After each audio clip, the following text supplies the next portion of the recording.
Bismillahirrahmanirrahim. Pada kesempatan ini kita akan membahas sekilas tentang ilmu al-jarh wa ta'dil.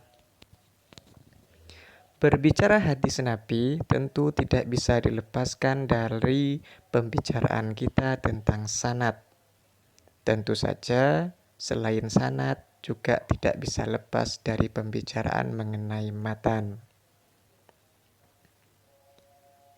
Sanad yang bermasalah biasanya secara otomatis menyebabkan hadis itu dianggap bermasalah.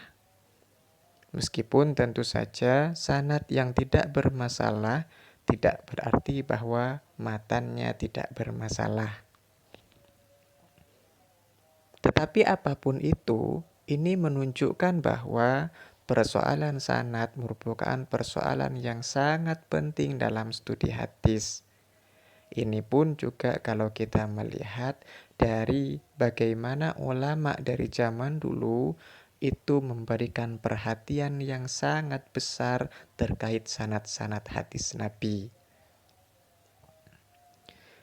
Melalui sanad kita bisa mengetahui bagaimana apakah hadis yang diriwayatkan itu bersambung atau tidak dari orang pertama hingga orang yang paling akhir menerima. Dari sanad ini pula kita bisa melihat apakah orang-orang yang ada di dalam sanad itu, apakah perawi hadis yang ada di dalam sanad itu bisa diterima periwayatannya atau tidak. Dalam hal ini, mayoritas ulama, baik dari ulama hadis maupun fikih, itu menyepakati bahwa seorang perawi hadis, periwayatannya bisa diterima apabila perawi itu memiliki dua syarat utama. Yang pertama al-adalah dan yang kedua ad-dhabtu. Al-adalah kalau kita terjemahkan berarti adil. Maksudnya adalah perawi itu harus muslim, dewasa atau baligh, berakal, tidak melakukan perbuatan yang menyebabkan dia jadi pribadi yang fasik, dan juga dia menjaga muruahnya dengan baik. Dengan demikian, kita harus membedakan adil dalam bahasa Indonesia kita dengan adil dalam konsep hadis Nabi. Kriteria kedua, syarat yang kedua yang harus dimiliki seorang perawi adalah ad-dhabtu atau kedobitan, yaitu perawi itu dalam sistem periwayatan hadisnya tidak bertentangan, tidak menyalahi orang-orang yang jelas-jelas terpercaya. Dia juga tidak boleh memiliki hafalan yang buruk, tidak terlalu fatal melakukan kekeliruan, bukan pelupa, juga hadis-hadisnya atau periwayatannya tidak menimbulkan hal-hal yang justru menciderai. Apabila seorang perawi hadis memenuhi setidaknya dua kriteria ini, berarti periwayatannya dapat diterima. Tapi sekali lagi, ini hanyalah salah satu persyaratan dari persyaratan-persyaratan yang lain yang harus terpenuhi agar sebuah hadis disebut sebagai hadis sahih.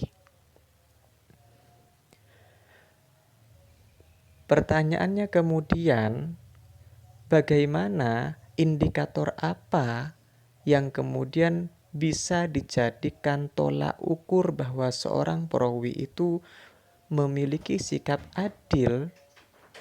Maka dalam hal ini, salah satu indikatornya adalah harus ada penegasan dari ulama yang memang kompeten dalam bidang itu bahwa si A, si B, atau si C memang seorang perawi yang adil. Ulamanya bisa dua atau bahkan boleh seorang diri.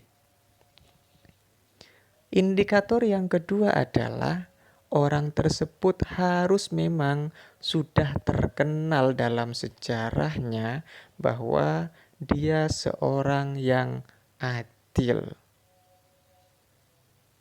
Misalnya seperti imam-imam yang empat, Imam Syafi'i, Imam Ahmad bin Hambal, Imam Malik bin Anas, Imam Abu Hanifah, juga Sufyan Ats-Tsauri, Sufyan bin Uyainah, Al-Auza'i, dan lain-lain. Meskipun tentu saja dua indikator yang sudah kita sebutkan ini tidak semua ulama menyepakati. Artinya memang ada sosok-sosok tertentu yang memberikan indikator tertentu. Untuk lebih jelasnya mungkin bisa dilihat dalam kitab-kitab yang lain. Berikutnya, bagaimana kedobitan seorang perawi itu dapat diukur? Bagaimana mengukur kedobitan seorang perawi? Jawabannya adalah kedobitan seorang perawi diukur dari apakah periwayatannya sesuai dengan periwayatan para perawi yang jelas-jelas thiqoh atau tidak. Kalau memang secara umum periwayatannya sesuai, tidak bertentangan dengan perawi yang jelas-jelas thiqoh, biasanya maka orang ini disebut dobit. Tetapi kalau ternyata periwayatan yang dilakukan, yang diberikan, yang diceritakan oleh orang ini justru sebagian besarnya menyalahi para perawi yang jelas-jelas thiqoh, maka orang ini dianggap tidak dobit. Konsekuensinya adalah hadis yang diriwayatkan melalui orang ini atau perawi ini tidak bisa dijadikan pijakan. Maka kesimpulannya, apa yang disebut dengan ilmu al-jarh wa ta'dil dapat kita sederhanakan menjadi sebuah ilmu yang mencoba mempelajari para perawi hadis dari aspek kedobitan dan keadilannya, yang nanti berimbas apakah periwayatan dari perawi ini dapat diterima ataukah harus ditolak.